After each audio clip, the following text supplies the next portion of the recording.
Hey YouTube, Ravage here, and I've got to talk about what's coming out of Star Wars right now. They have recently re-released, or should I say re-released, some of the Legends books, such as Heir to the Empire, which I read in its original, book form back in the day. I read that a long time ago, as well as two others. I think Path of Destruction and one called Shatterpoint. Now, I'm just going to go ahead and say it.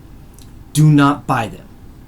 While they are technically classic Star Wars lore and Star Wars stories, classic, the problem is that they are simply coming out only to try to make up the loss of the High Republic. We all know the High Republic is tanking so bad, especially with their idea of having those, two particular Jedi that, let's just say, you can't tell what they are.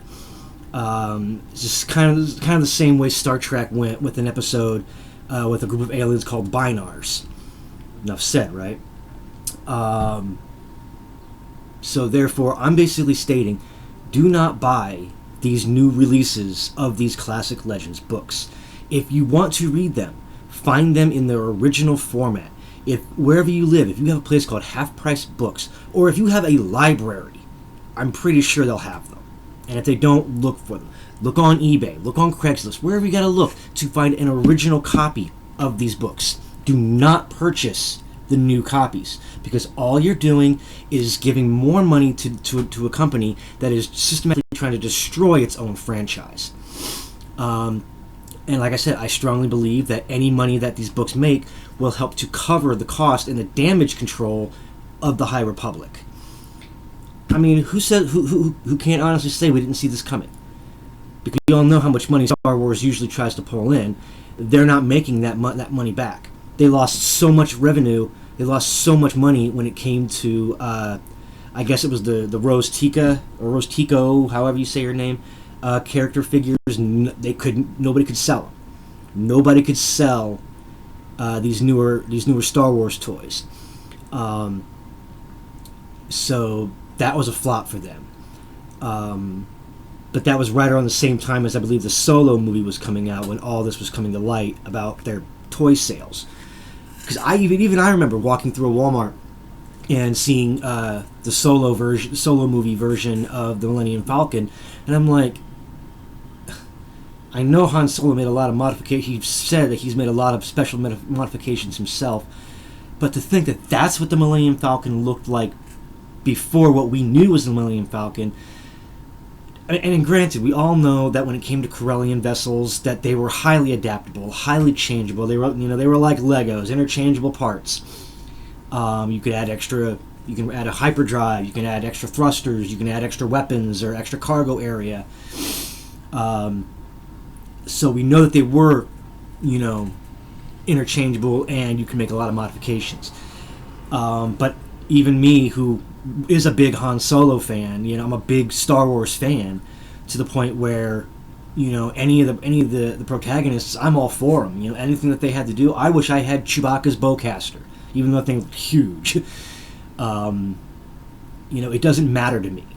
But like with the High Republic, what we all saw with the Vessel and Geode, which I don't think they realized was the name of a robot character. Not a robot, not the robot character, but the boy character on Team Umizoomi. Yes, a child's show had a character named Geode, and they decided to call this Navigator, which is a rock, Geo. And so far, what I've been seeing from all the artwork coming out from the High Republic, it's literally been nothing but a bunch of women or alien. For them, it has to be women or alien, or, in my opinion, overly feminine men, such as their smuggling character, the guy who flies the vessel and is the captain of the Navigator, which is a rock. If I was Chewbacca, I'd be looking at that Navigator going, that's what I would be doing. It's a disgrace.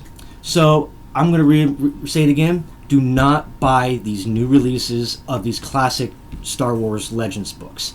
Again, the titles are Heir to the Empire, Path of Destruction, and Shatterpoint.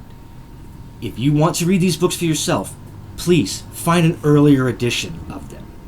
Okay, because like I said, all the money going toward, I believe a lot of the money that's going to be coming in from these books from people who are buying them is going to go straight to the damage control of the High Republic and try to basically make up some of their losses, because they have to pay their writers, they have to pay the illustrators, but if the product is not bringing in money, they can't pay them.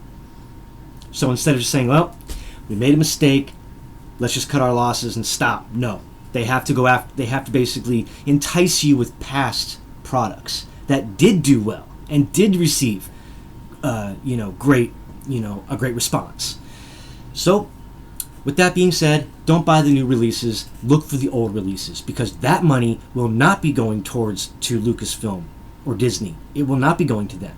If you buy it from Half Price Books, which is a store here in Ohio that I know of. I don't know how far spread they are across the country, but every state, every county, every city has libraries, and there technically is the internet to look up them. I mean, I'm pretty sure they got to have them on audiobooks, but again, if it's being released or licensed, if those audiobooks are being released by Disney or Lucasfilm, don't purchase them. Look for somebody else's version of them. I'm Ravage. Thanks for tearing it up with me, and do not buy the new releases of these classic Star Wars Legends books. Buy used. Trust me, you'll thank yourself later. I'm Ravage. Thanks for tearing it up with me, and I will see you in the next video.